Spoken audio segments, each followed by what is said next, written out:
Bien, bonjour à tous et bienvenue pour cette présentation qui portera sur ChopChop, qui est un outil de test dynamique de sécurité des applications web que j'ai pu développer, durant mon alternance, chez Michelin, que j'ai commencé début septembre 2019. Alors je vais faire une petite présentation personnelle. Donc je suis étudiant à l'NCBS en troisième année, en diplôme, d'ingénieur en cyberdéfense, donc en dernière année. Et je suis en alternance chez Michelin à Clermont-Ferrand sur le site, de Catarou depuis septembre 2019.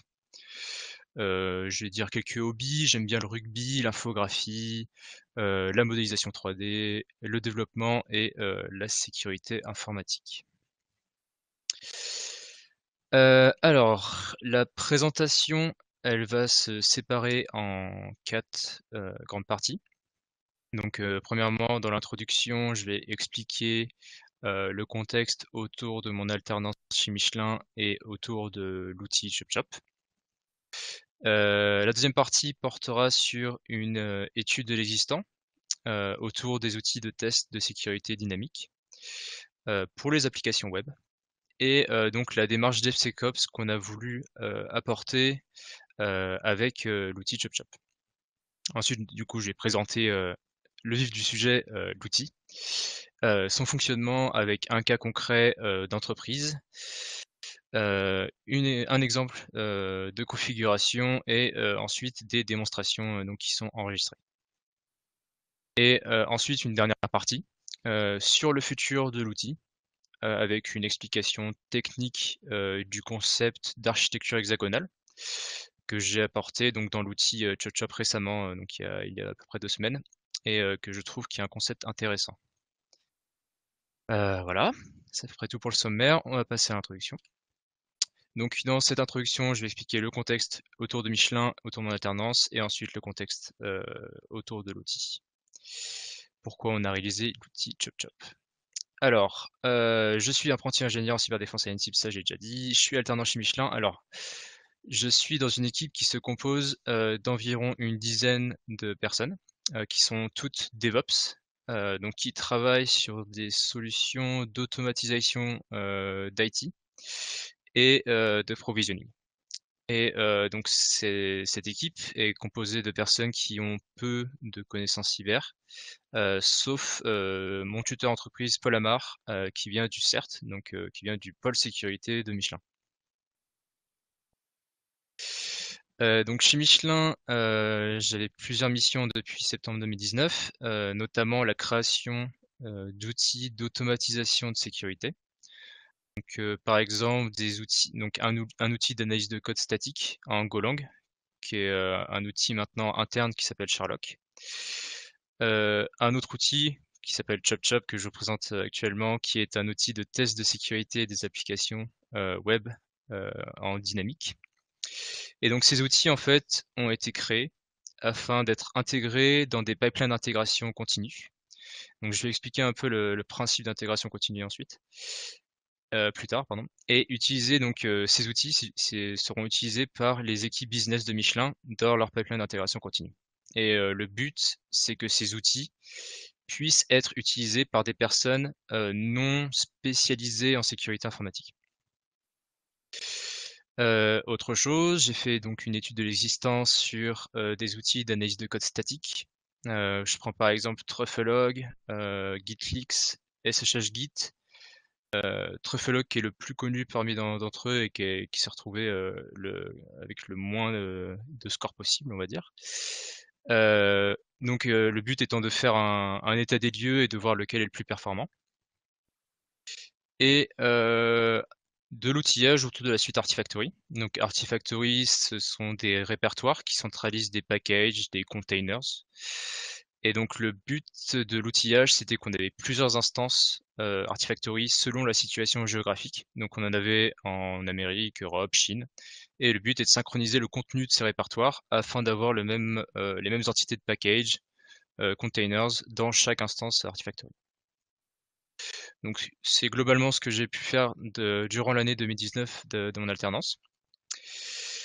Donc ChopChop. D'où vient le nom de Chop Chop? Donc c'est une expression cantonaise qui signifie «dépêchez-vous», et suggère que quelque chose doit être fait maintenant et sans délai. Donc d'où le rapport avec le scan de vulnérabilité. Hem, donc initialement, donc dans notre entreprise, on avait besoin, d'un DAST, donc qui va nous permettre de tester, nos applications, nos serveurs web, afin d'identifier les vulnérabilités de sécurité potentielles. Et des faiblesses architecturelles, des, dossiers sensibles, fichiers sensibles qui peuvent être exposés sur internet. Et donc, contrairement aux outils de test de sécurité des applications statiques, les outils en fait en dynamique, réalisent, enfin ont pas accès au code source et donc réalisent réellement des attaques pour détecter les vulnérabilités. Et donc le contexte un peu autour de Michelin, c'est qu'on avait des milliers de serveurs à tester, donc tous les jours. Heu, pour voir si, des erreurs de configuration ont été apportées ou autres. Et ces serveurs peuvent être parfois aussi, non accessibles, par exemple des serveurs d'autres services, ce qui a apporté des contraintes supplémentaires. Heu, alors ChopChop, c'était initialement un outil interne, écrit en Python 2.7 puis en Python 3. Donc qui est interne au CERT Michelin, qui a été écrit en 2017 et qui a depuis évolué vers une version strictement orientée pour des personnes avec des connaissances, poussées en sécurité informatique. Donc, je le répète, c'est un outil d'analyse de sécurité dynamique pour le serveur web et il permet en fait de, répondre rapidement si un ou plusieurs serveurs web, internes ou, qui sont exposés sur internet sont vulnérables à différentes CVE ou si différentes données sensibles y sont disponibles. Et le but, c'est de pouvoir répondre aux questions: est-ce qu'on est impacté par ces vulnérabilités et combien de nos serveurs sont potentiellement vulnérables? Et donc j'ai rajouté la phrase "Shot Shop Hit is a real hit", car en fait, on avait besoin d'un outil qui est déterministe, rapide et qui est surtout en fait sans positif. C'est-à-dire que s'il y a un hit, derrière, on sait que, c'est une vraie, vulnérabilité et qu'il faut le fixer.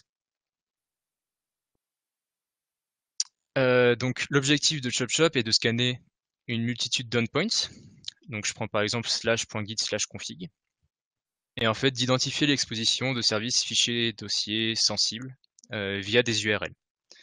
Et donc tout ça, ça permet d'être réactif, heu, par exemple lorsque un développeur utilise l'outil ou même proactif, sur la détection de vulnérabilités. Je vais donner plusieurs exemples après. Donc il a été écrit en Golang. Donc à la base, il est écrit en Python, donc par mon tuteur chez Michelin qui était au CERT. Et en fait, on m'a chargé de reprendre le concept afin de réaliser un outil qui est robuste et compréhensible par des développeurs, donc avec un aspect DevSecOps. Et donc j'ai choisi de le réécrire en Golang, donc qui est un langage que j'ai déjà utilisé et que je trouve que la syntaxe est agréable. Donc c'est un langage qui est compilé, typé, cross-platform, avec une communauté active et des librairies standards simples et de qualité. Donc c'est-à-dire que ChopChop est compatible pour tout type d'OS et qui a une mascotte qui est sympa, qui s'appelle, un animal qui s'appelle une gaufre, qui sont des mammifères rongeurs d'Amérique du Nord qui sont pourvus d'abat-joue de grande taille. Hem, je vais donner quelques exemples de fichiers sensibles, qui peuvent être exposés sur internet. Donc là, on peut voir, un fichier .svn, /wc.db. Donc en fait, c'est un fichier de base de données SQLite 3, s'il est récupéré, l'attaquant peut voir le contenu, l'entièreté du contenu de la base de données. Un autre exemple, un .htpassword, donc c'est utilisé, donc ce fichier est utilisé pour protéger par mot de passe, un site web, en utilisant l'authentification HTTP et qui contient en fait des logins et des mots de passe, hachés qui, peuvent être craqués ou brute forcés pour retrouver le mot de passe. Un dernier exemple, ouais. Un dernier exemple du coup, c'est, sur, Server Status. qui peut en fait, qui est pas forcément sensible, mais qui peut donner pas mal d'infos sur le serveur qui est exposé. Donc tout ça, c'est des exemples que ChopChop peut retrouver sur les serveurs qu'on va tester. Alors, ce genre d'outil existe déjà. Donc pourquoi créer en fait un outil supplémentaire? Donc il existe déjà d'autres DAST performants tels que Nikto, Nuclei, qui sont des open source web server scanners, qui sont aussi appelés des fuzzers. Et en fait, ce que nous on voulait apporter comme plus-value, c'était que, ce qui nous dérangeait avec ces outils, c'est que c'était des outils qui sont offensifs, qui peuvent être complexes à intégrer dans des pipelines d'intégration continue, et surtout qui sont difficilement configurables par des personnes non spécialisées en sécurité informatique. Alors, du coup, ce qu'on avait en tête, nous, en créant ChopChop, c'était que l'outil doit être dev-friendly et surtout user-friendly. Le but étant qu'il soit facilement adopté par des utilisateurs dont le cœur de métier n'est pas la sécurité. Donc l'outil se doit de s'intégrer facilement dans un pipeline d'intégration et de déploiement continu, qu'il soit facilement configurable, qu'il soit performant pour ne pas ralentir les processus. Je vais expliquer plus tard le procédé de Goroutine. C'est la concurrence en Golang. Et est disponible sous forme d'image Docker. Donc nous, dans notre cas, pour l'intégration continue, on utilise GitLab chez Michelin.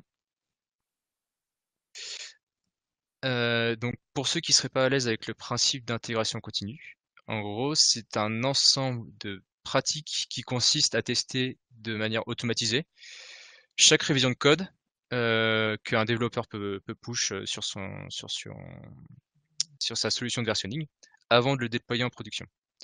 Donc un exemple serait qu'un développeur pousse son code sur sa solution de versionning, ici GitLab ou GitHub, et que derrière, des outils d'automatisation, des tests unitaires et d'intégration vont vérifier si le code ne présente pas de nouvelles vulnérabilités avant de pouvoir potentiellement déployer ou publier le code modifié.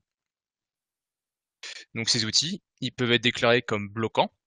Donc ça veut dire que si les tests et les outils y trouvent une vulnérabilité ou une faille dans le code, le nouveau code ne sera pas déployé ou publié. Et donc si on trouve une vulnérabilité, le code du développeur ne sera pas déployé et donc pourra être fixe ou alors au moins déjà remarquer qu'il y a une erreur dans le code.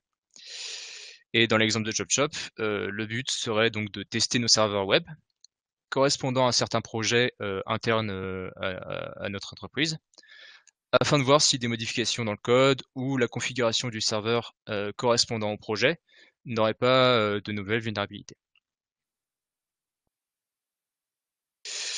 Alors le but est de shift left, c'est un buzzword, mais le procédé en fait est d'intégrer la sécurité informatique directement lors de la création du développement, lors de la création et du développement du projet jusqu'à sa finalité, et même après. Donc le but étant de dépenser le moins d'argent et de temps sur l'identification de vulnérabilités, qui se fait d'habitude tard dans le processus de développement, en intégrant des outils d'automatisation de sécurité et en rajoutant aussi la collaboration des équipes de sécurité derrière avec les équipes de développeurs et d'opérationnels. Et donc ça permet en fait d'avoir, comparé au traditionnel flux de travail de développement, une réaction rapide s'il y a des nouvelles vulnérabilités, réduire considérablement les risques de vulnérabilité vu qu'on intègre directement la sécurité dès le début, et ne pas faire un gros test de sécurité tard dans le processus de développement qui parfois est pas fait du tout ou alors fait au moment de la release, quoi. Voilà. Et d'un point de vue entreprise, l'outil, il se doit d'être un véritable pont entre les équipes de sécurité et les équipes de développement, ou d'opérationnel ou de qualité.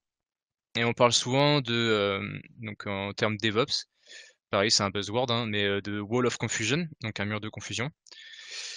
Ça exprime en fait le manque de clarté entre les buts et les objectifs, l'utilisation d'outils qui est différent, il n'y a pas de communication entre les équipes et qui peut être la cause en fait de frustration entre chaque équipe lors d'échanges ou de travail collaboratif.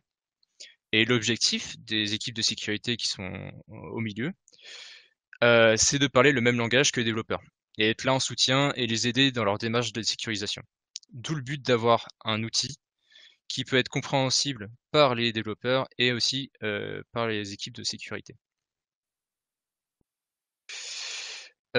Afin de faciliter l'adoption donc de ChopChop, on l'a dockerisé donc avec un petit processus. Donc à chaque nouveau commit sur la branche master et après avoir passé les tests dans le pipeline d'intégration continue, les binaires et les images Docker de ChopChop sont automatiquement générés et déployés dans le registre GitHub Container Registry. Donc le GitHub Container Registry, ça permet d'héberger et de gérer de manière transparente les images des conteneurs Docker dans le répertoire GitHub directement.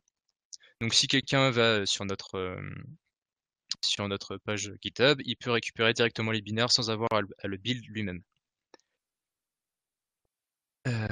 Slide vide.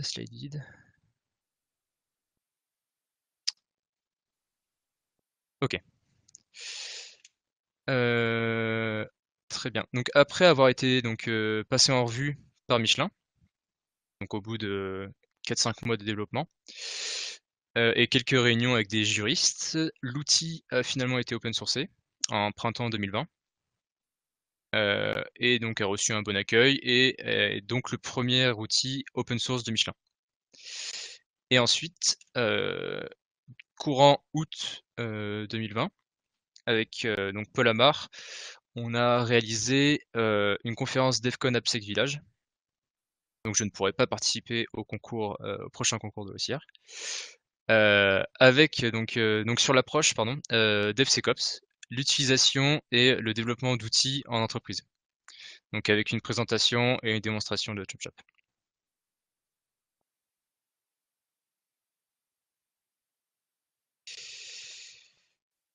Ok, donc on va passer sur l'outil. Donc je vais vous présenter un peu le flux de travail, enfin le workflow du fonctionnement de l'outil, avec un cas concret et des exemples de configuration et du coup la démo.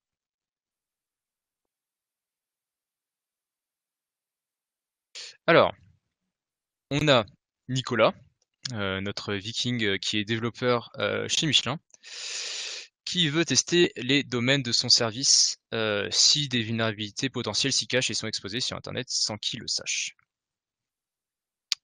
Voilà. Donc pour ça, il va utiliser ChopChop pour tester ces différents serveurs web.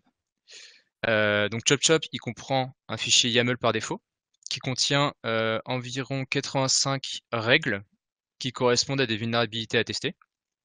Donc ce fichier de configuration, en fait, on compte un peu sur la communauté de ChopChop pour l'étendre. Donc pour l'instant, il y en a 85. Et donc ce fichier est en fait complètement configurable par les développeurs s'ils veulent tester des points de terminaison spécifiques, selon leur projet en soi. Donc dans le cas de l'ancien ChopChop du CERT, c'était un seul fichier par règle, maintenant c'est un seul fichier YAML. Et on verra lors de la démo comment rajouter facilement une règle. Et donc chaque règle correspond à un endpoint sensible et courant. Donc dans notre exemple, une des règles sera le endpoint /.git/config. Donc l'outil, il va faire une requête HTTP GET sur tous les domaines des serveurs, plus le endpoint /.git/config, et puis il va attendre la réponse HTTP.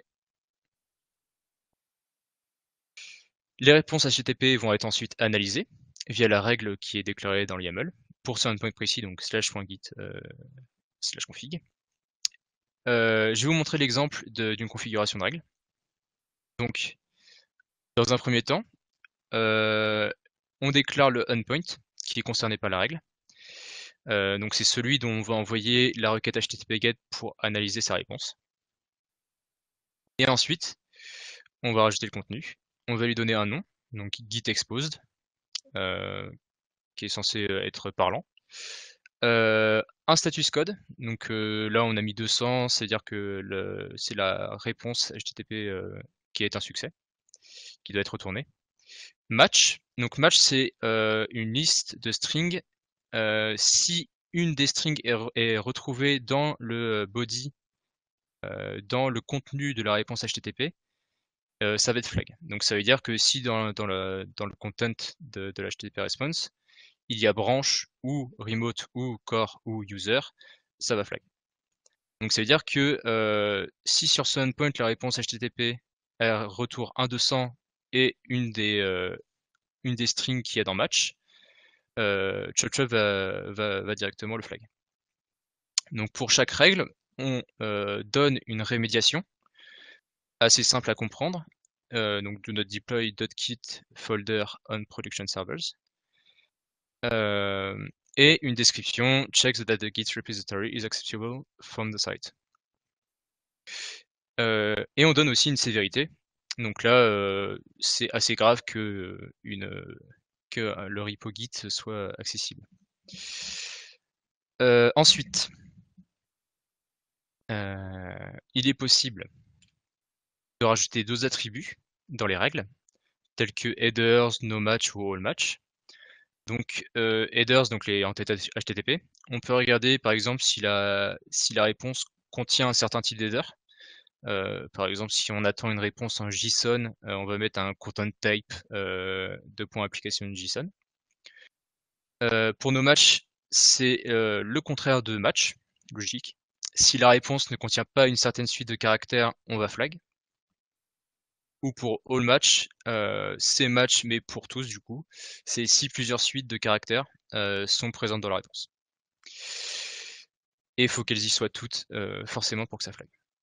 Et donc dans tous les cas, une règle doit obligatoirement contenir un nom, une description, une rémédiation et une sévérité.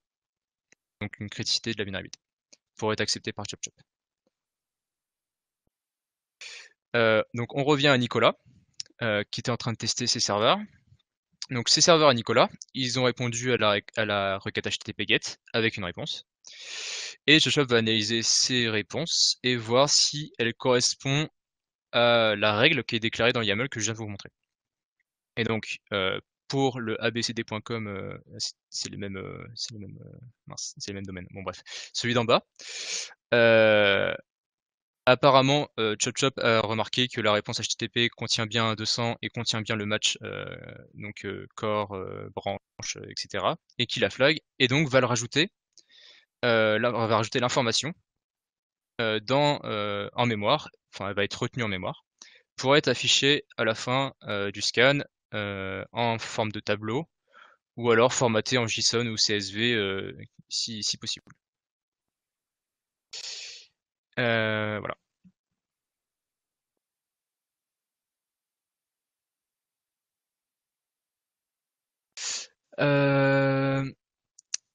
Alors il faut franciser. Ah désolé.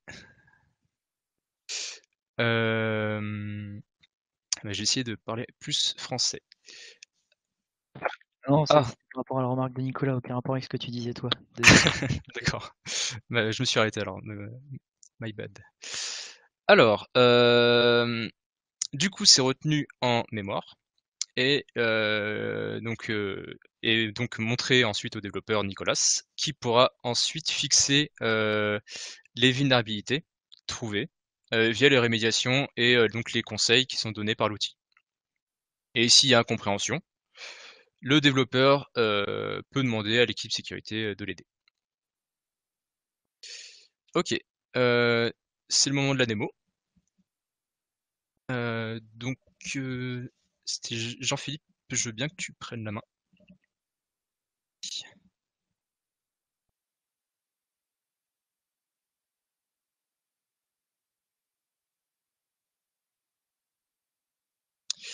Alors, je vous conseille de mettre en full screen.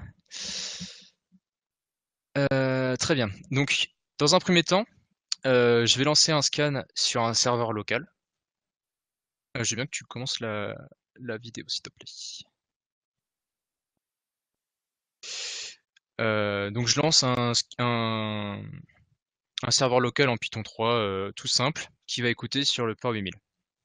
Donc derrière, j'ai délibérément laissé un dossier, donc /.git/config, afin que ChopChop le retrouve bien.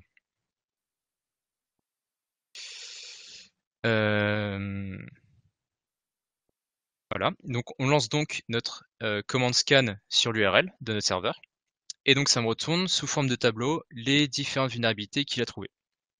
Donc dans notre cas, le git exposed avec une remédiation.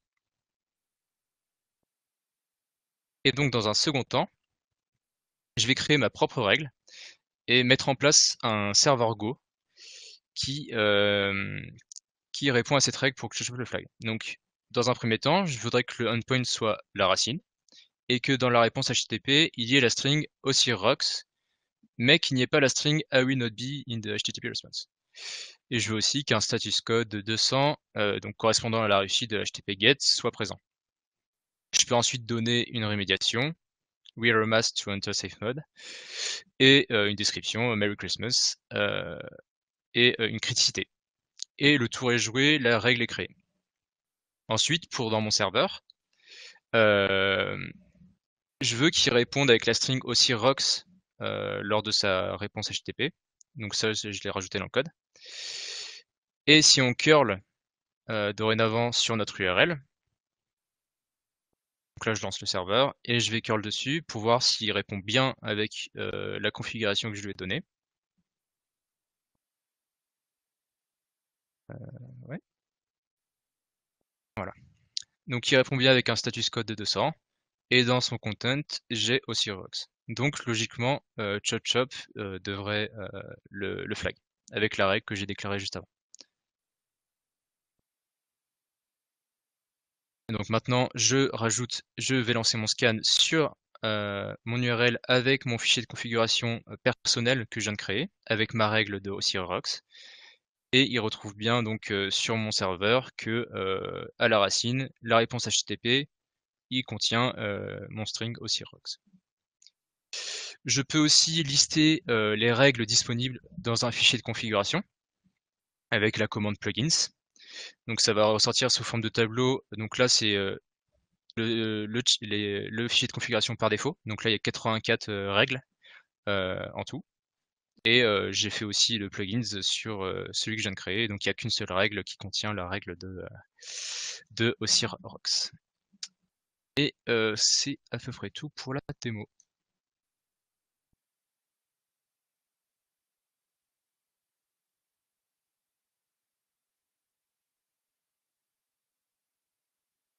Eh bien, merci beaucoup pour cette présentation. Ah, c'était pas fini. C'est pas fini. Ah, donc ça repasse à la démo. Alors ça passe après la démo du coup. Ah, ça repasse au transparent. Voilà. Yes. C'est bon. Ouais, il reste 10 minutes, quelque chose dans le genre. Donc qu'est-ce qu'on a appris en réalisant ce projet? Donc ce type d'outil et son utilisation a permis une entente dans la communication entre les équipes de sécurité et de développement, d'opération et de qualité. Elle permet aussi une vitesse d'assistance et de réaction des équipes de sécurité lors de demandes des équipes DevOps, etc. Plus rapide, plus too fast. Et aussi, il faut ne pas sous-estimer donc d'intégrer l'intégration d'outils de sécurité lors de la création de projets pour avoir le minimum de vulnérabilité finalement. Donc pour le futur de l'outil, qu'est-ce qu'on a prévu de faire? Donc depuis septembre environ, je travaille sur mon temps libre sur une version 2.0 de l'outil que j'ai terminé il y a 2 semaines et qui est en cours de révision par mon tuteur. Et donc dans ces améliorations, voici les modifications en attente de review. Donc dans un premier temps, j'ai fait la refonte de l'architecture actuelle en architecture hexagonale. Je vais m'attarder sur le concept d'architecture hexagonale car je considère que c'est un point intéressant. J'ai rajouté de la journalisation via Logrus, qui est un outil de journalisation structurée pour Go avec un flag de verbosité. j'ai rajouté de la concurrence avec de la coroutine. Je vais expliquer le processus de coroutine juste après. Avec les coroutines, malheureusement, il n'y a pas de, enfin, ça gère pas automatiquement les processus de zombies si jamais il y a un arrêt soudain de l'outil. Donc, il faut gérer ça aussi dans le code. Une refonte complète du workflow de scan et de testing. Donc là, en testing, je suis à 99,5% de coverage de test sur le code métier. Je suis à 0,05% du 100%. Et une refonte sémantique de certains flags qui étaient pas forcément très parlants, et une documentation actualisée. Donc je vais parler d'architecture hexagonale. Donc dans une architecture hexagonale, il y a tout qui entoure le cœur de l'application. Le cœur de l'application, il est censé contenir toute la logique métier, et tout code non métier doit être extériorisé du noyau. Donc en d'autres termes, le noyau, il ne doit pas savoir comment l'application elle est présentée, ou alors comment les données sont conservées, ni même comment. Et le noyau, il pourrait être considéré comme une boîte, donc là sous forme hexagonale, qui est capable de résoudre toute la logique indépendamment de l'infrastructure dans laquelle elle est montée. Et cette approche, elle permet de tester le noyau de manière isolée, donc faire du mocking, et nous donne la possibilité donc de modifier facilement les composants entourant l'infrastructure. Donc les composants ou les acteurs, qui peut être une base de données ou une interface en ligne de commande, elles doivent passer par des interfaces pour communiquer avec ce cœur. Et donc ce type d'architecture, il nous permet, dans un futur proche, de pouvoir tester chaque sous-projet qui entoure le cœur, sans avoir à dépendre de composants autour. Donc faire du mocking. Vient ensuite les drivers ou les acteurs primaires, qui sont ceux qui déclenchent la communication avec le noyau. Donc ils le font pour invoquer un service spécifique sur le noyau. Un humain, une interface en ligne de commande sont des exemples parfaits parce qu'ils sont des acteurs conducteurs. Donc c'est-à-dire qu'ils vont lancer le fonctionnement interne du code métier. Et donc dans notre exemple de ChopChop, c'est le CLI, donc l'interface en ligne de commande, qui va appeler la fonction de scan, qui est la principale fonction du cœur de métier de ChopChop. Et ChopChop va lui retourner les vulnérabilités qu'il a trouvées. Et ensuite, il y a le logrus qui est rajouté au CLI, etc. Vient les acteurs secondaires, qui sont ceux qui s'attendent à ce que le noyau soit celui qui déclenche la communication. Donc dans ce cas, le noyau a besoin de quelque chose que l'acteur lui fournit. Donc il envoie une demande à l'acteur, par exemple une base de données, une demande, et la base de données va lui retourner. Donc c'est une action qui est spécifique dans chaque cas.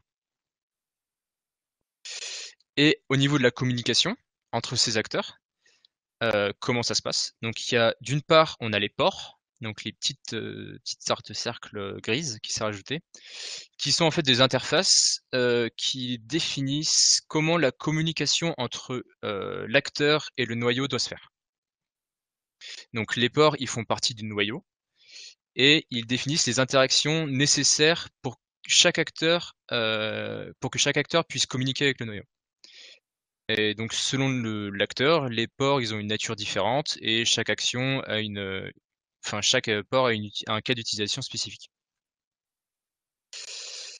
Et finalement, on a les adapteurs, donc les demi-arcs